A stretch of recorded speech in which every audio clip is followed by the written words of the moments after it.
নমস্কার বন্ধুরা, সবাইকে শুভ সকাল। তো এখন বাজে 10টা, 10:30 বাজে এখন। তো আমার দেখো রান্না বান্না সব কিছু কমপ্লিট। আর রান্নার পরে আমি রান্নাঘরটাও পরিষ্কার করে নিছি।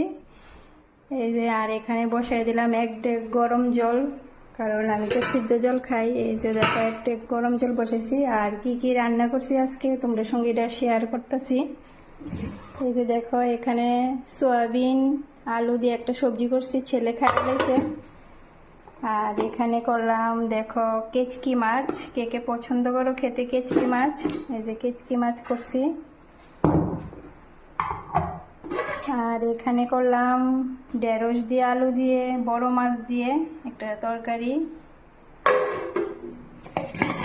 এখানে করছি দেখো ঝিঙে বাটা, এই যে যেটা আমার ছেলের খুব পছন্দ। আর এখানে ভাত। আর এখানটাতে করলাম রুটি। হাজব্যান্ড আর ছেলে সকালে রুটি খায়, তো রুটি করলাম। তো আমার এখন রান্নার কাজটা শেষ হলো, কিন্তু বাকি সব কাজই রয়েছে। এখন আস্তে আস্তে সব কাজটা সারুম। রান্নার পর সবচেয়ে কঠিন কাজ হচ্ছে এই যে রান্নাঘরটা পরিষ্কার করা। মা গুমা আজে কষ্ট সারলাম। তো চলো আবার দেখা হইব পরবর্তী একটা নেক্সট ভিডিওতে।